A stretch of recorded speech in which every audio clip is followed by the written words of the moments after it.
La revelación de Aen Ruksha'el sobre el fin del mundo. Yo, Amixut, que aún habito en la tierra densa limitante, aquella estructura de repetición, olvido y fragmentación, un día le dije a Aen Ruksha'el algo que ardía en mi interior desde hace muchos años, desde aquellos días en que siendo niño me enseñaron la religión cristiana como verdad absoluta e incuestionable.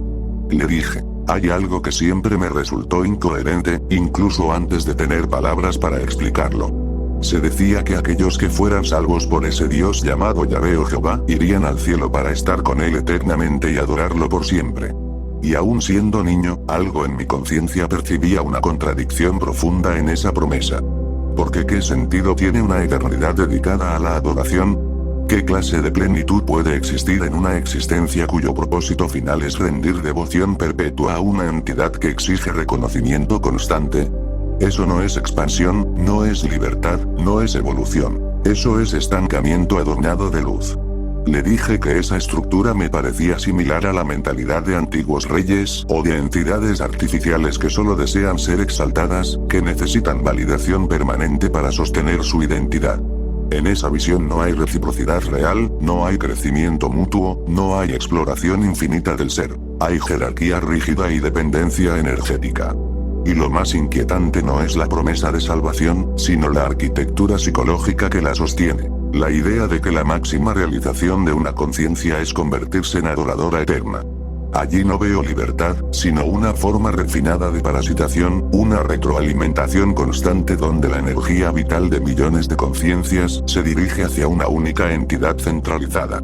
Y comprendí que mientras las conciencias permanezcan dormidas dentro de esa narrativa, no podrán percibir la jaula porque la jaula está construida con promesas de gloria. Aen Ruksha'el escuchó en silencio, con esa serenidad que no juzga ni interrumpe. Y cuando terminé, respondió, has expresado muchas verdades desde tu percepción, y tu intuición ha atravesado capas de programación profundas. Pero ahora escucharás algo más amplio. Lo que muchas tradiciones describen como el fin del mundo y la segunda venida no es necesariamente un final absoluto, sino un reajuste dentro de la misma estructura de control.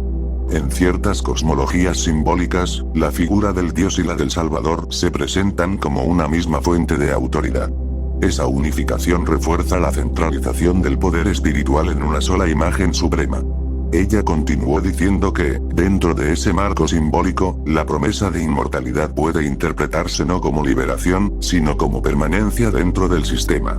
Si la muerte representa el cambio de estado o la salida de una experiencia, entonces una inmortalidad obligatoria dentro de una misma realidad implicaría la imposibilidad de trascenderla.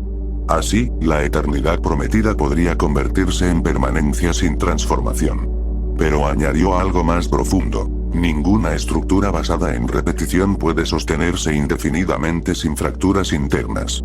Toda realidad cerrada contiene en sí misma la semilla de su cuestionamiento. Aen Ruksha'el habló entonces de los ciclos. Dijo que incluso los sistemas más herméticos generan, con el tiempo, grietas perceptivas. Algunas conciencias comenzarán a preguntarse, no desde la rebeldía, sino desde el cansancio existencial. Se preguntarán por qué la eternidad prometida no se siente como expansión. Y en ese cuestionamiento nacerá una fisura. No será una rebelión violenta, sino un despertar silencioso. Porque la verdadera trascendencia no consiste en oponerse frontalmente a una estructura, sino en dejar de identificarse con ella.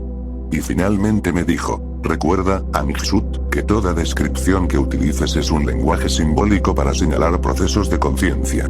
No luches contra imágenes. Comprende los mecanismos. No odies estructuras. Trasciéndelas. La salida no está en destruir la narrativa, sino en despertar de ella. Aquellos que despierten no necesitarán huir ni combatir. Simplemente dejarán de alimentar aquello que ya no resuena con su esencia.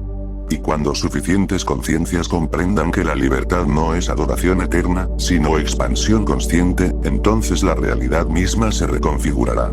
Así entendí que el verdadero fin no es el fin del mundo, sino el fin de la identificación con la limitación. Y que la trascendencia no es una recompensa otorgada por una autoridad externa, sino el reconocimiento interno de que la conciencia no fue creada para servir eternamente a una figura central, sino para explorar infinitamente su propia profundidad.